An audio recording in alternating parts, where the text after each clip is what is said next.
Steve জবসের বিখ্যাত stay hungry, stay foolish কি বক্তব্যটি তিনি ২০০৫ সালে যুক্তরাষ্ট্রের স্ট্যানফোর্ড বিশ্ববিদ্যালয়ের সমাবর্তন অনুষ্ঠানে প্রদান করেন। এটি বিশ্বব্যাপী অনুপ্রেরণার উৎস হিসেবে বিবেচিত। এই ভিডিওতে তারই বিখ্যাত বক্তব্যটি তুলে ধরা হবে। আজ আমি আপনাদের ৩টি গল্প বলবো। এটাই সব। কোনো বড় কিছু না, শুধু ৩টি গল্প আমার জীবনের। প্রথম গল্প, বিন্দুগুলোকে সংযুক্ত করা। আমার জীবনের প্রথম গল্পটি হল বিন্দুগুলোকে সংযুক্ত করা নিয়ে। আমি রিড কলেজে ভর্তি হয়েছিলাম, কিন্তু ৬ মাস পরেই কলেজ ছেড়ে দিই। তবে এরপরও আমি প্রায় ১৮ মাস ধরে কিছু পছন্দের কোর্সে ক্লাস করতাম, যেন কিছু শেখা যায়। কলেজ ছাড়ার সিদ্ধান্তটা খুব সাহসী এবং অস্বাভাবিক ছিল, কারণ আমার কোনো স্পষ্ট দিক নির্দেশনা ছিল না। তবে এখন পেছনে ফিরে তাকালে বুঝি, সেটাই ছিল আমার জীবনের অন্যতম সেরা সিদ্ধান্ত। কলেজ ছাড়ার পর আমি বাধ্যতামূলক ক্লাসগুলোর চাপে ছিলাম না, তাই যা কিছুতে আগ্রহ ছিল, তা নিয়ে গভীরভাবে জানার সুযোগ পেয়েছিলাম। তেমনি একটি ছিল ক্যালিগ্রাফি কোর্স, যেখানে বিভিন্ন ফন্ট, টাইপফেস, স্পেসিং, অক্ষরের সৌন্দর্য এসব সম্পর্কে বিস্তারিত শেখানো হতো। তখন এটা শুধুই আনন্দ আর কৌতূহলের জায়গা থেকে করছিলাম, কোনো কাজেই আসবে এমনটা ভাবিনি।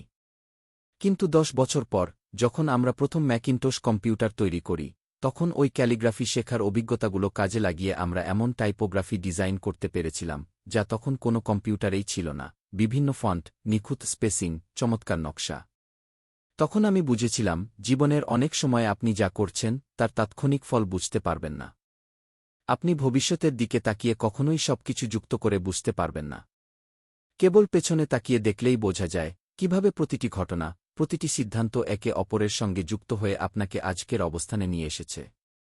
তাই জীবনের পথে হাঁটতে হলে আপনাকে কিছু না কিছুতে বিশ্বাস রাখতে হবে। হোক তা নিজের অন্তর্জ্ঞান, আত্মবিশ্বাস, ভাগ্য, কর্মফল বা কেবল জীবনের প্রতি আস্থা। কারণ কোনো না কোনোভাবে ভবিষ্যতে এসবই আপনাকে সঠিক পথে নিয়ে যাবে। দ্বিতীয় গল্প, ভালোবাসা ও হারানোর গল্প।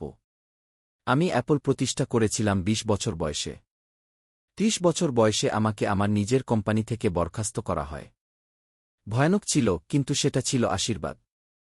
আমি আবার নতুনভাবে শুরু করলাম, নেক্সট পিক্সার প্রতিষ্ঠা করলাম এবং আমার স্ত্রী লরেনকে খুঁজে পেলাম।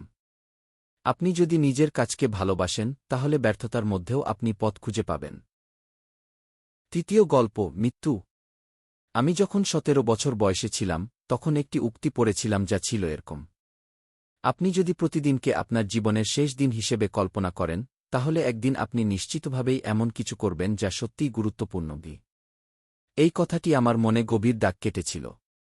তখন থেকেই প্রতিদিন সকালে আয়নার সামনে দাঁড়িয়ে নিজেকে প্রশ্ন করতাম, যদি আজই আমার জীবনের শেষ দিন হয়, তবে আজ যা যা করার কথা, আমি কি সত্যিই তা করতে চাই?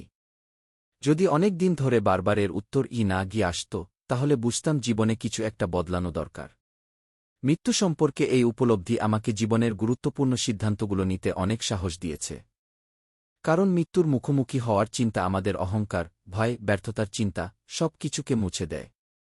তখন শুধু প্রকৃত সত্যটাই সামনে থাকে, কি করা দরকার, কি ভালোবাসি, কিসে অর্থ খুঁজি। আমরা প্রায়ই সমাজ, পরিবার, বন্ধুবান্ধবের প্রত্যাশা মেটাতে গিয়ে এমন অনেক কিছু করি যা হয়তো আমাদের নিজের চাওয়া নয়।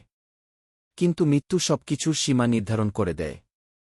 তাই মনে রাখবেন, আপনার সময় সীমিত। সেই সময় যেন আপনি অন্য কারো জীবন বাঁচাতে গিয়ে অপচয় না করেন। অন্যের মতামতের আওয়াজে নিজের হৃদয়ের কণ্ঠস্বর যেন না হারিয়ে যায়।